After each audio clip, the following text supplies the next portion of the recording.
Ciri-ciri orang yang sukses, ciri-ciri orang yang berkah, ciri-ciri orang yang bermanfaat, itu selalu memberikan kemanfaatan orang lain lewat ilmunya, lewat hartanya, sodako, lewat tenaganya. Itu adalah ciri-ciri orang yang sukses dunia dan akhirat. Nah, coba kan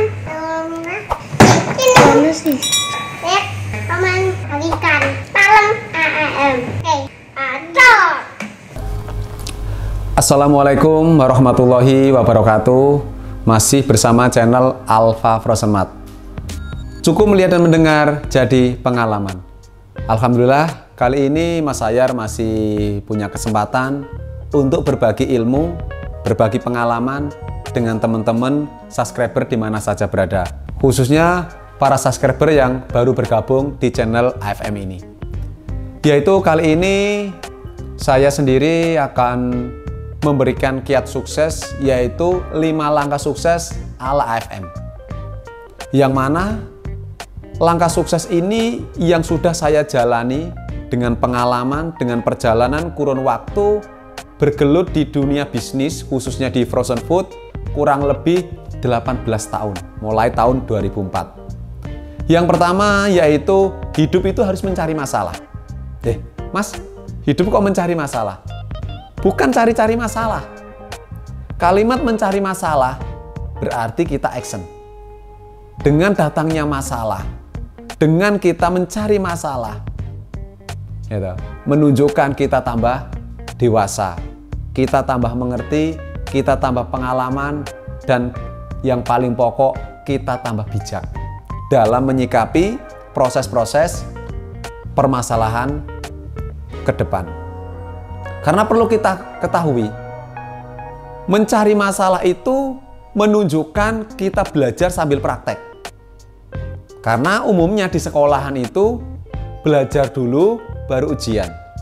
Namun kalau di lapangan, ujian dulu baru mengerti ini mata pelajarannya apa. Salah satu wujud banyak teman-teman yang mengatakan, Mas, saya itu nggak punya uang, saya ingin cari uang, saya ingin cari modal. Kebanyakan orientasi dalam orang menjadi pemula, ingin menjadi seorang entrepreneur itu apa? Modal.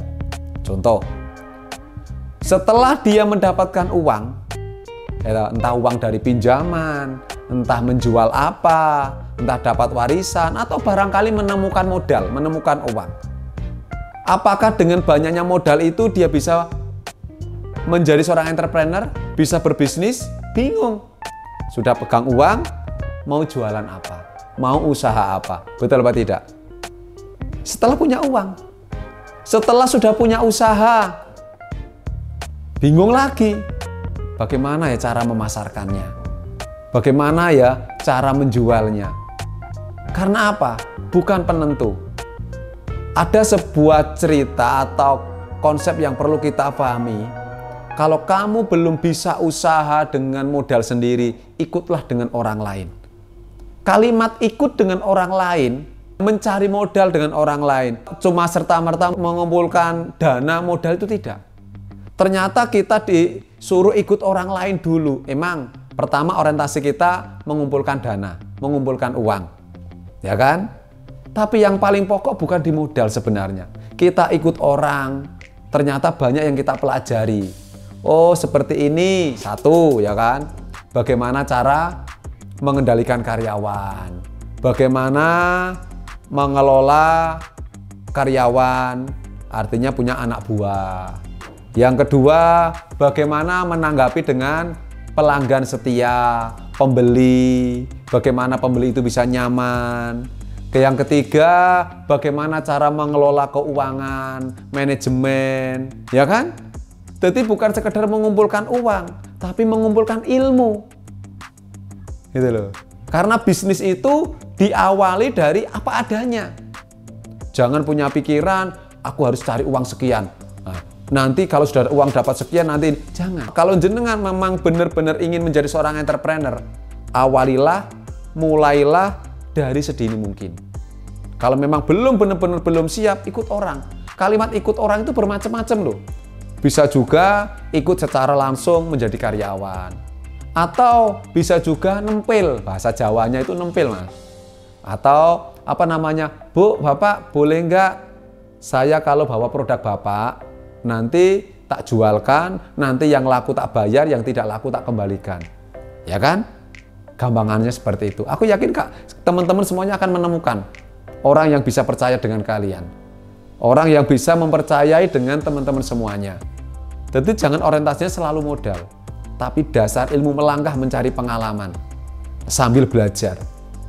Nah, itu karena di setiap kenaikan kelas dipastikan ada ujian.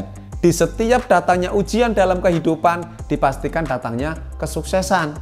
Banyak teman-teman di saat menghadapi masalah dia kabur, nggak mau menghadapi, nggak mau mencari solusi karena mindsetnya sudah negatif, ya kan? Lah ini perlu selalu mencari masalah. Yang kedua, yaitu selalu berpikiran positif. Positive thinking, husnudzon billah. Dalam berhusnudzon billah itu ada 3 tip. Yang pertama, manfaatkan apa yang kita miliki. Kita lahir oleh Allah sudah diberikan jasad tubuh. Mulai dari rambut sampai ujung kaki, manfaatkan. Banyak manfaatnya, asal kita mau berpikiran positif. Yang kedua, manfaatkan apa yang kita dapatkan setelah kita lahir di dunia ini. Kita punya uang, kita punya mobil, yang paling pokok juga kita punya orang tua, minta doa orang tua, dukungan keluarga, ya kan? Punya adik, punya kakak, manfaatkan. Kalimat manfaatkan ini berarti kerjasama. Gitu. Yang ketiga adalah manfaatkan apa yang ada di sekitar kita. Kita punya sahabat, punya tetangga, ya kan? Punya relasi banyak, ya itu sebagai wujud. Menunjukkan apa?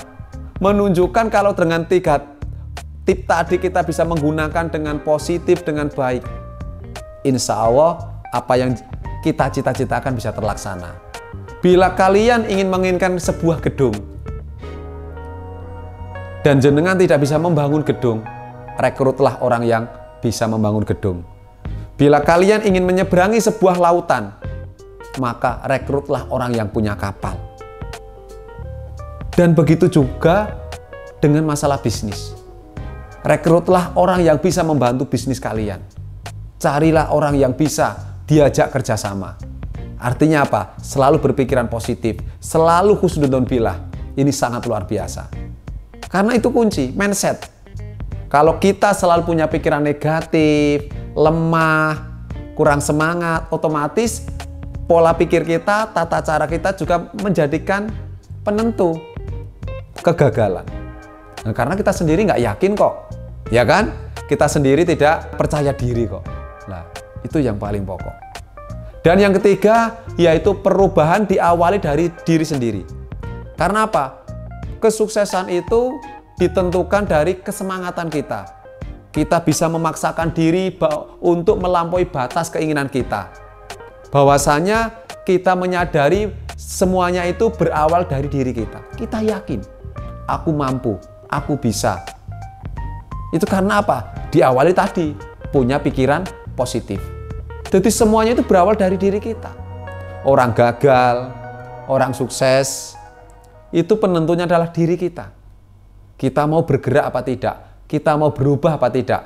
Karena apa? Perlu kita pahami, orang yang disebut spesialis atau ahli, dia akan selalu berusaha fokus dan memperbaiki diri dan selalu berinovasi agar dia bisa dikatakan menjadi ahli.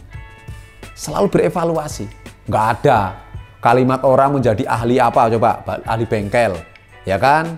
Ahli frozen, apalagi ahli.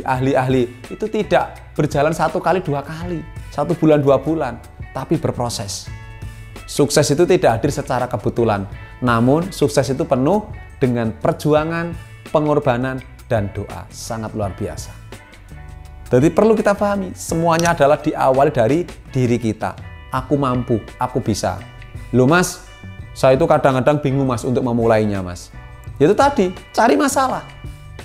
Kalau jenengan cuma memikirkan angan-angan, nanti gimana ya? Aku harus bikin bagaimana ya? Nanti kalau seperti ini gimana ya? Nggak jalan-jalan.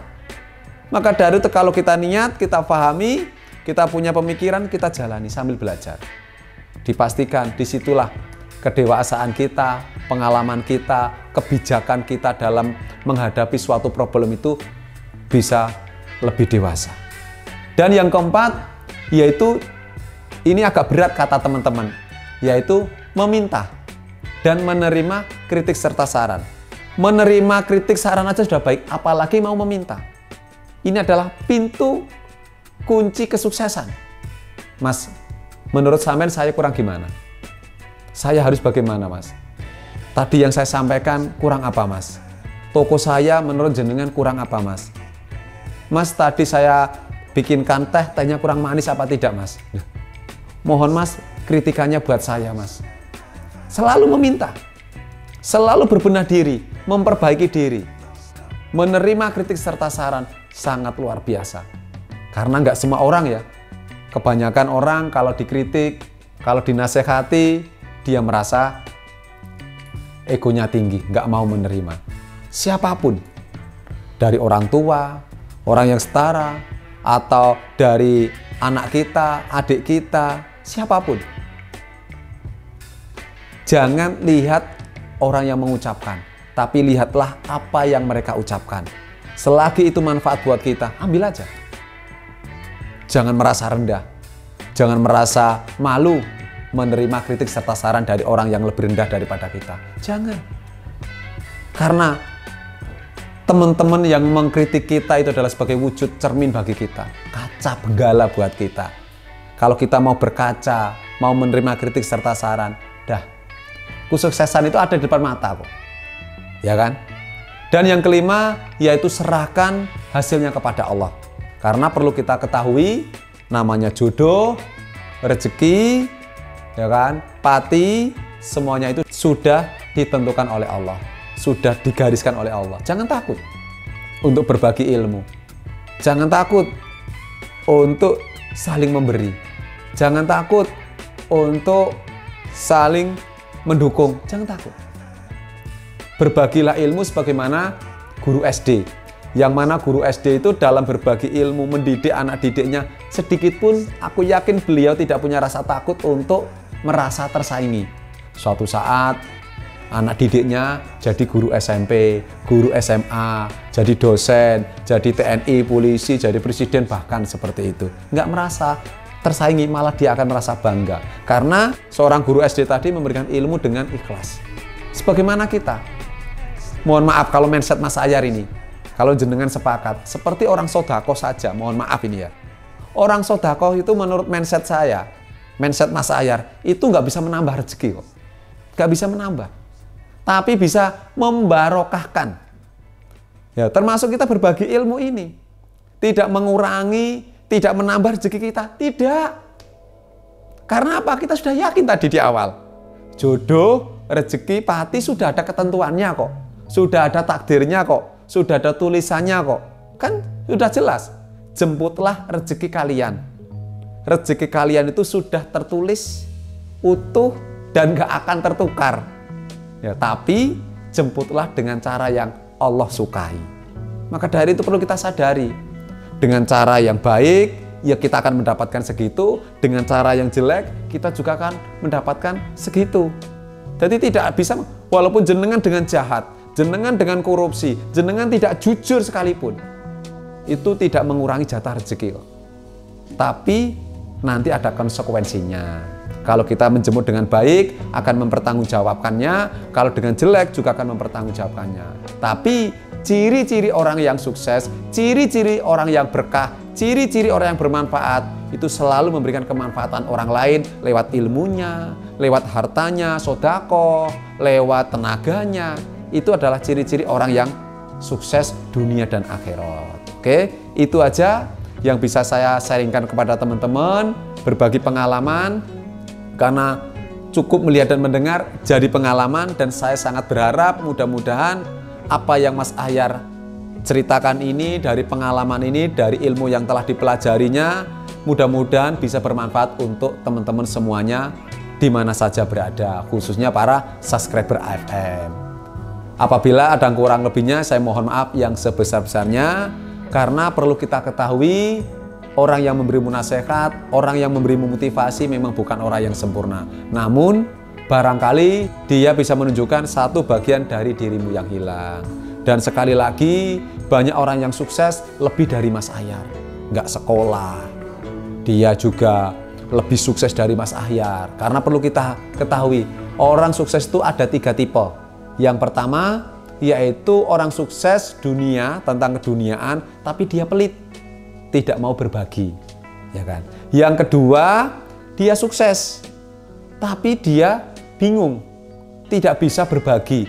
Artinya cuma sekedar kalau ada orang tanya ya dijawab, kalau enggak ya enggak. Karena dia tidak bisa menjelaskan, nggak bisa banyak ngomong bahasanya. Tapi sebenarnya dia ingin. Yang ketiga, dia dermawan.